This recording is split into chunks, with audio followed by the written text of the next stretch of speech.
हरे कृष्णा. कृष्णा. प्रेक्षक हो, आपले गीता जीवनीमध्ये स्वागत आहे. भगवद्गीता जशी आहे तशी, अध्याय 4, श्लोक क्रमांक 7, भाग 2. तर प्रेक्षक हो, आपण मागील भागात पाहिलं की भगवंतांच्या प्रत्येक अवताराचे विशिष्ट कार्य असते आणि या सर्व अवतारांचे वर्णन धर्मशास्त्रांमध्ये करण्यात आलेलं आहे. उदाहरणार्थ, वेदव्यासांनी 5000 वर्षांपूर्वी श्रीमद भागवतमध्ये भगवंतांच्या विविध अवतारांबद्दल माहिती दिलेली आहे. भगवंतांच्या प्रत्येक अवताराची असामान्य स्वरूपाची विशिष्ट अशी कार्ये असतात.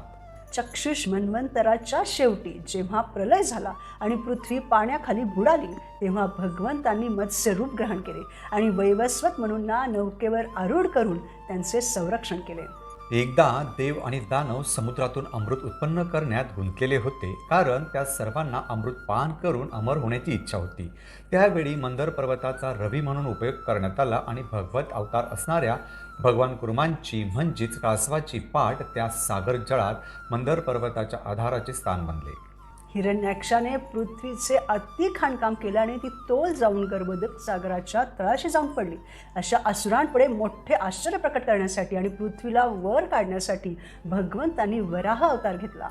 भगवंतांनी नरसिंह रूप धारण करून त्यांच्या नखांनी ब्रह्मदेवांकडून वरदान प्राप्त केलेल्या हिरण्यकशिपू या दैत्याचे सुदृढ शरीर, त्याचा अहंकार नष्ट करण्यासाठी चटई विणणारा बांबूला चिरतो त्याप्रमाणे चिरून भक्त प्रल्हादाचे रक्षण केले.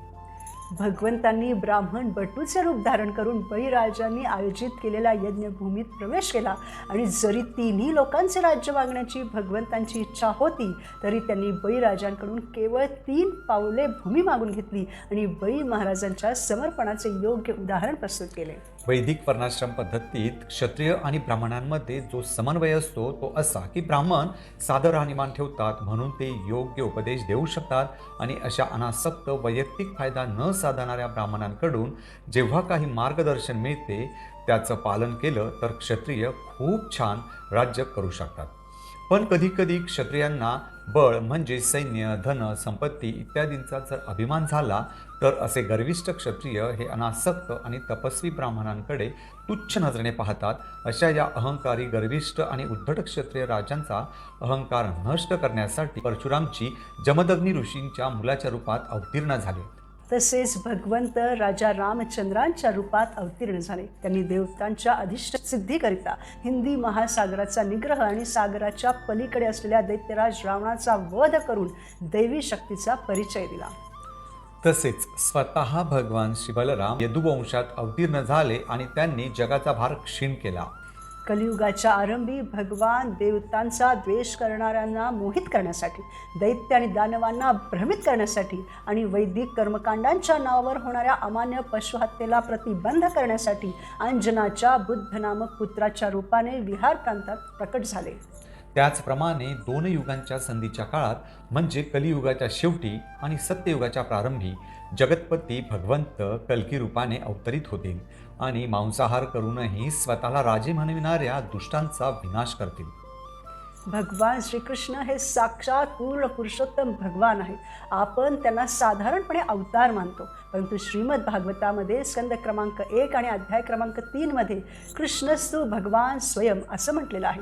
जशी एक पणती अनेक पणत्यांना प्रज्वलित करू शकते, सगळ्यांचा प्रकाश एक समानच असतो, परंतु पहिली पणती विशेष असते. अशा प्रकारे श्रीकृष्ण हे अवतारी आहेत, अवतार नाही.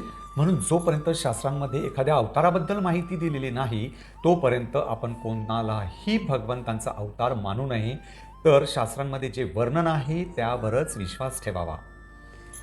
भगवंत त्यांच्या प्रत्येक अवतारामध्ये विशिष्ट परिस्थितीमधील विशिष्ट लोक जितके समजू शकतील तितकेच ते धर्माबद्दल उपदेश देतात.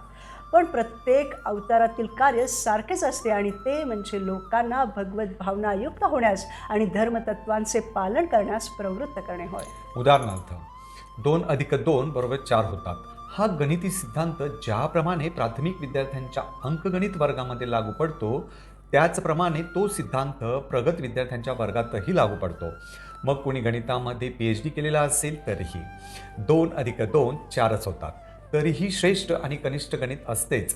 म्हणूनच याप्रमाणे भगवंतांच्या प्रत्येक अवतारामध्ये सारखे सिद्धांत शिकवले जातात, पण निरनिराळ्या परिस्थितीनुसार ते श्रेष्ठ किंवा कनिष्ठ असल्याप्रमाणे दिसून येतात. म्हणून ही भगवद्गीता सत्ययुगामध्ये, त्रेतायुगामध्ये, द्वापारयुगामध्ये, कलियुगामध्ये, कलियुगाच्या अंतापर्यंत प्रत्येकाला लाभ देणारी आहे. म्हणजे खरं तर भगवान श्रीकृष्ण वेगवेगळ्या लीला करतात, परंतु त्यांचा उद्देश एकच असतो, तो म्हणजे भटकलेल्या जीवांना स्वतःकडे बोलवणे. आणि त्यासाठी ते प्रकट होतात, त्यांच्या भक्तांना या भौतिक जगामध्ये पाठवतात, जे त्यांचे पार्षद असतात, जेणेकरून आपल्याला ते या कलियुगातील दुःखापासून मुक्त करू शकतील. दुसरा प्रश्न असा की भगवंत या श्लोकामध्ये असं म्हणत आहेत की जेथे जेथे धर्माची हानी होते तेथे तेथे मी प्रकट होतो. मग भगवंत भारतातच का अवतरित होतात? तर तसं नाही. भगवंत केवळ भारतभूमीतच अवतरित होतात ही वस्तुस्थिती नव्हे, परंतु तरीही भारत देश आध्यात्मिकदृष्ट्या जास्त बलशाली आहे, म्हणून भगवंतांचे जास्त अवतार भारतामध्ये झालेले आहेत. परंतु ते कुठेही आणि केव्हाही त्यांच्या इच्छेनुसार अवतरित होऊ शकतात. उदाहरणार्थ, जर्मनीमध्ये भगवान नरसिंहदेवांचं मंदिर आहे, कंबोनियामध्ये भगवान विष्णूंचं मंदिर आहे, आफ्रिकेमध्ये खूप सारे शिवलिंग आहेत. तसेच रशियाचे नाव रशिया का पडले? तर रशियामध्ये खूप सारे ऋषीमुनी होते, ऋषींवरून रशिया असं नाव पडलं. युरोपमधील कॅप्सियन सी हे कश्यप मुनींच्या नावावरून पडलेलं नाव आहे, कारण तेथे कश्यप मुनी आणि दिती राहत होते, कारण तेथेही भगवंत येत होते. तसेच युधिष्ठिर महाराज पूर्ण विश्वाचे राजे होते. पूर्वी पूर्ण विश्वच भारत देश होता, म्हणून तर महाभारत हे नाव पडलेले आहे. श्रीरामही पूर्ण विश्वावर राज्य करीत होते. वर्णाश्रमही पूर्वी पूर्ण जगामध्ये होता, परंतु जे वर्णाश्रमाच्या बाहेर होते त्यांना चांडाळ म्हटले जात असे. म्हणून वर्णाश्रम पूर्ण विश्वामध्ये होता आणि भगवंत पूर्ण विश्वामध्ये प्रत्येक युगामध्ये अधूनमधून अवतार घेतच होते, घेत आहेतही. म्हणजे भगवंत केवळ भारतातच आहेत असे नाही, तर ते पूर्ण विश्वामध्ये असतात. तसेच राजा वेणाच्या राजवटीत सर्वत्र अनाचार होत असल्यामुळे भगवंतांनी पृथ्वी महाराज या आपल्या निकटस्थ भक्ताला राज्यामध्ये सुव्यवस्था निर्माण करण्यासाठी पाठवले होते. अशा प्रकारे भगवंत स्वतः काही वेळा अवतरित होतात, तर काही वेळा ते आपल्या प्रामाणिक प्रतिनिधींना आपला पुत्र किंवा सेवक म्हणून पाठवितात, किंवा वेषांतर करून स्वतःच प्रकट होतात. भौतिक जगात कृष्ण भावनेच्या मार्गावरून भ्रष्ट होण्याची नेहमीच शक्यता असते. म्हणून श्रीकृष्ण आणि त्यांचे भक्त विविध उपाययोजना करून नास्तिकतेला आळा घालतात. श्रीकृष्ण भावनेचा अभाव या एकमेव दोषामुळे बद्ध जीव क्लेश भोगत असतात, आणि म्हणून त्यांना कृष्ण भावनेच्या स्तरावर उन्नत करणे हेच सर्वश्रेष्ठ समाजकार्य होय. त्यासाठी भगवंतही अवतार घेतात. या भौतिक देहरूपी पिंजऱ्यातून सुटका करून घेणं हेच मनुष्य जीवनाचं आद्य कर्तव्य आहे. यासह भगवान श्रीकृष्ण अवतार धारण करून बद्ध जीवाला आत्मसाक्षात्काराचे तसेच भवबंधनातून मुक्त होण्याचे ज्ञान प्रदान करतात.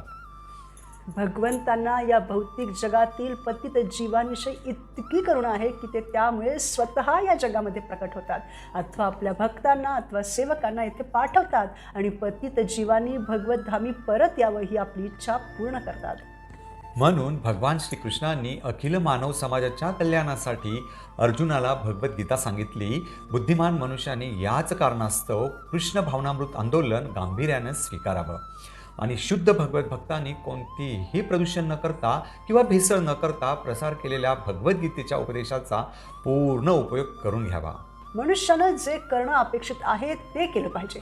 ते सर्व काही भगवद्गीतेमध्ये भगवंतांनी सांगून ठेवलेलं आहे. कारण प्रत्येक जीवाने आपापले कर्तव्याचरण करीत सुखी जीवन व्यतीत करावं अशी भगवंतांची सदैव इच्छा असते. त्यामुळे त्या नियमांचे पालन करताना आपण दुसऱ्यांदा विचार करण्याचीही आवश्यकता नाही, तर आपण केवळ त्या नियमांचं पालन केलं पाहिजे. उदाहरणार्थ, एखादा मनुष्य एखाद्या रोगाने त्रस्त झाला असेल तर तो सेकंड ओपिनियन म्हणून दुसऱ्या डॉक्टरांकडे जातो, परंतु भगवंत हे आपले परमहित चिंतक असल्यामुळे ते जे भगवद्गीतेमध्ये सांगतात तेच आपल्यासाठी उत्कृष्ट आहे. म्हणून आपण इतर बंधू अवतारांकडे वळण्याची अजिबात आवश्यकता नाही. असे केल्याने आपण सुखपूर्वक जीवन जगू शकतो. धर्माच्या उच्च सिद्धांताचा प्रारंभ पुढे सांगितल्याप्रमाणे सामाजिक जीवनातील वर्णाश्रम पद्धतीचा म्हणजे ब्राह्मण, क्षत्रिय, वैश्य आणि शूद्र हे वर्ण, तसेच ब्रह्मचारी, गृहस्थ, वानप्रस्थ आणि संन्यास आश्रमांच्या पद्धतीचा स्वीकार केल्याने होतो. म्हणून प्रेक्षक हो, जीवनात आनंदी राहण्यासाठी रोज नवीन जन्माला येणाऱ्या परंतु शास्त्रांमध्ये त्यांचे वर्णन नसलेल्या अवतारांपासून आपण सावध राहिले पाहिजे आणि भगवंतांची या जगात प्रकट होण्यापाठीमागची तळमळ समजून आपणही त्यांच्या दिशेने वाटचाल करण्यासाठी त्यांची भक्ती केली पाहिजे. पुढील भागात आपण भगवद्गीतेच्या 4थ्या अध्यायातील पुढील श्लोकांवर मनन करू.